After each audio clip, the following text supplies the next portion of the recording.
Shalom Bapak Ibu Saudara sekalian, kita berjumpa lagi dalam acara Manna Rema hari ini.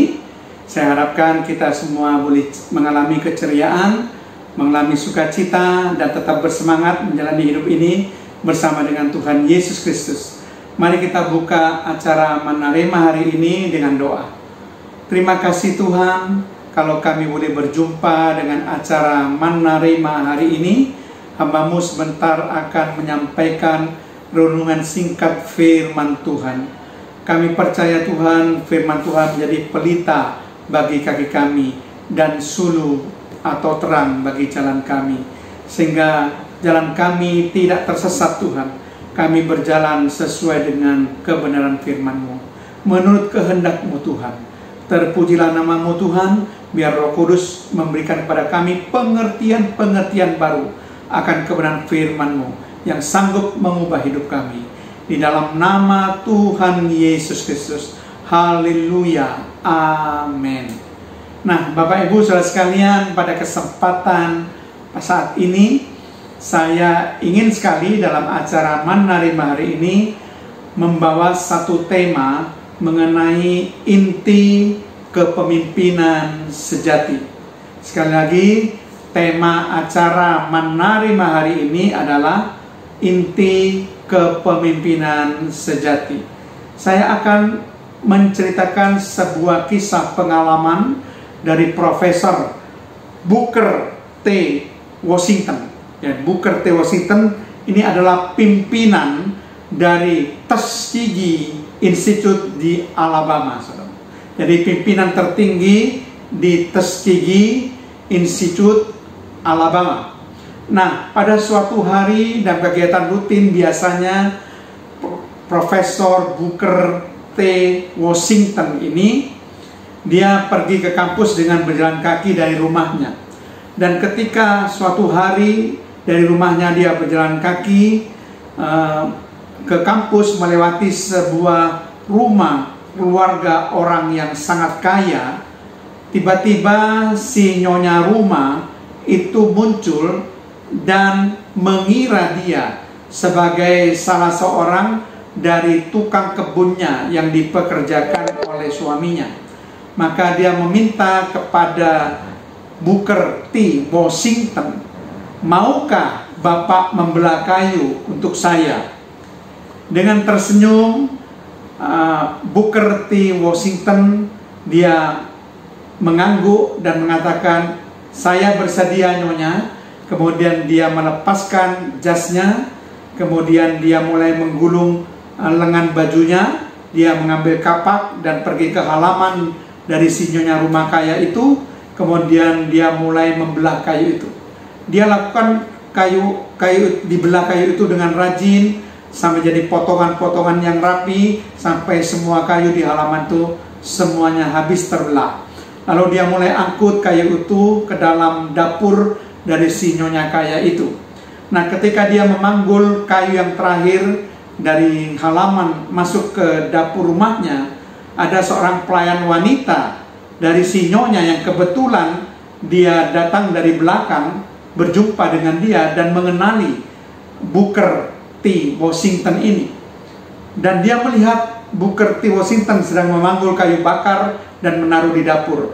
Kemudian dia segera mencari nyonyanya dan berlari mendapatkan nyonyanya.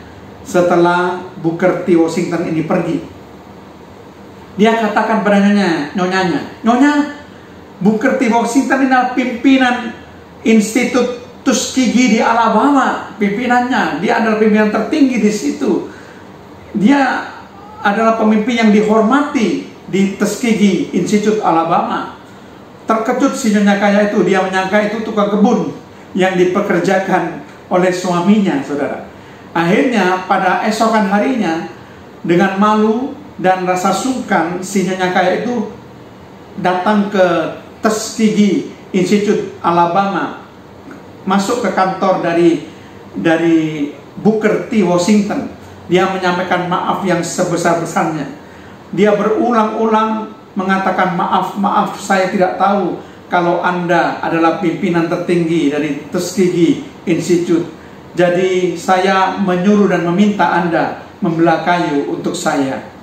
Tetapi dengan tersenyum ramah dan dengan murah hati, Booker T. Washington, dia menjawab si nyonya kaya tersebut, "Tidak apa, nyonya, sama sekali tidak apa-apa. Saya suka bekerja dan saya juga suka menolong teman-teman saya. Jadi anggap saja bahwa saya menolong nyonya karena saya senang sekali bekerja untuk menolong seseorang."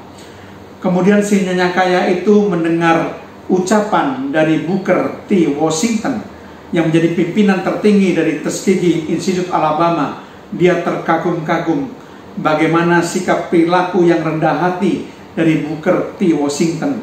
Bagaimana dia tidak meninggikan kedudukannya, bahkan dia mau memaafkan kekeliruan dari si nyonya ini yang salah menyangka dia adalah tukang kebun, saudara.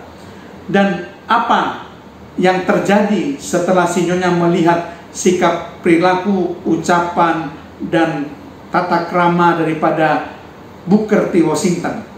Dia memutuskan menyumbang sumbangan besar untuk Tuskegee Institute Alabama. Sumbangan uang yang cukup besar sekali dia sumbangkan untuk Tuskegee Institute, saudara. Bukan cuma itu saja, ceritanya dari mulut ke mulut dia ceritakan pada rekan-rekannya yang lain, sesama rekan-rekan pengusaha kaya, saudara, untuk menyumbang, mengembangkan Tuskegee Institute di Alabama. Sehingga akhirnya banyak sekali rekan-rekan daripada si nyonya kaya ini yang terkesan dengan kesaksian cerita daripada si nyonya rumah. Dan mereka juga berlomba-lomba menyerahkan dan menyumbang sumbangan dana yang besar untuk Tuskegee Institute. Saudara tahu, dalam waktu yang amat singkat, Tuskegee Institute Alabama menerima sumbangan dana yang amat besar, berkali-kali lipat daripada sumbangan yang bisa dikumpulkan kalau Tuskegee Institute mengadakan acara pengumpulan dana. Hanya karena satu tindakan kecil dari Booker T. Washington, yaitu membelah kayu. Dia tidak merasa terhina menjadi tukang kebun yang membelah kayu, saudara. Karena sifatnya yang suka menolong, dia menganggap semua pekerjaan mulia. Tidak ada pekerjaan besar dan tidak ada pekerjaan kecil. Pekerjaan tukang kebun pun dia hargai, bahkan dia mau mengerjakannya. Sehingga dengan sepenuh hati dia menyelesaikan pekerjaan membelah kayu yang ada di halaman rumah si nyonya kaya itu. Dan akhirnya mengakibatkan Institut Tuskegee ini menerima sumbangan dana uang yang amat sangat besar, sehingga institut ini bisa dikembangkan secara luar biasa, bahkan menambah bangunan demi bangunan, menambah laboratorium. Akhirnya Tuskegee Institute menjadi institut yang besar, saudara. Nah, saudara sekalian, coba dipikirkan, kira-kira apa yang membuat sumbangan mengalir begitu deras ke Tuskegee Institute di Alabama ini? Itu adalah tindakan dari Booker T. Washington. Karena dia menjadi seorang pemimpin yang sejati, yang selalu bersedia untuk menjadi orang kecil. Dia seorang pimpinan tertinggi dari Tuskegee Institute Alabama, tapi juga dia bersedia menjadi tukang kebun pembelah kayu yang kecil, saudara. Jadi seorang pemimpin sejati itu selalu bersedia untuk menjadi orang kecil. Kesediaan untuk melayani orang lain itu adalah inti kepemimpinan sejati. Jadi saudara sekalian, kalau saudara ingin menjadi seorang pemimpin yang sejati, jangan hanya mau menjadi orang besar, tapi juga harus mau menjadi orang kecil untuk menolong orang lain. Kesediaan saudara menolong orang lain, itulah inti dari kepemimpinan sejati. Amin. Mari kita akan baca firman Tuhan yang bisa menguatkan saudara dengan kisah yang saya ceritakan ini. Mari kita baca bersama-sama dalam Injil Matius 23 ayat yang ke-11, dikatakan demikian. Barang siapa terbesar di antara kamu, hendaklah ia menjadi pelayanmu. Perhatikan baik-baik. Barang siapa terbesar di antara kamu, hendaklah ia menjadi pelayanmu. Injil Matius mengatakan, kalau saudara ingin menjadi terbesar, engkau juga harus bersedia menjadi orang kecil yang menjadi seorang pelayan. Di dalam Markus 10 ayat 43 sampai 44 dikatakan demikian. Tidaklah demikian di antara kamu. Barang siapa ingin menjadi besar di antara kamu, hendaklah ia menjadi pelayanmu.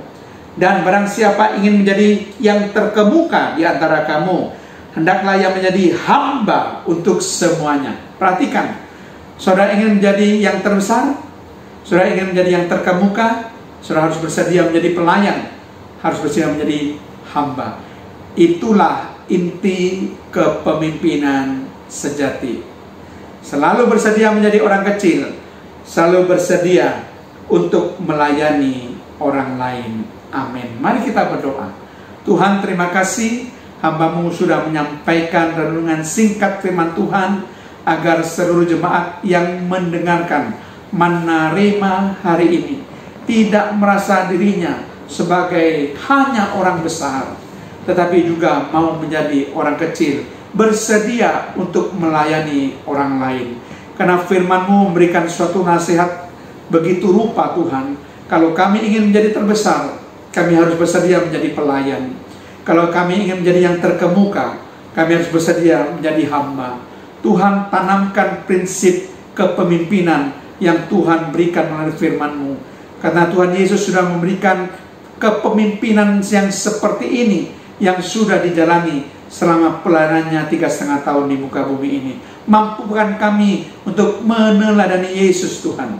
Kami tidak hanya menjadi orang besar, begitu bangga, begitu sombong menjadi orang besar, tapi kami boleh merendahkan diri. Kami bersedia menjadi orang kecil, bersedia menjadi pelayan yang melayani, menjadi hamba yang melayani. Terpujilah nama-Mu Tuhan Yesus, dalam nama Tuhan Yesus Kristus. Haleluya. Amin.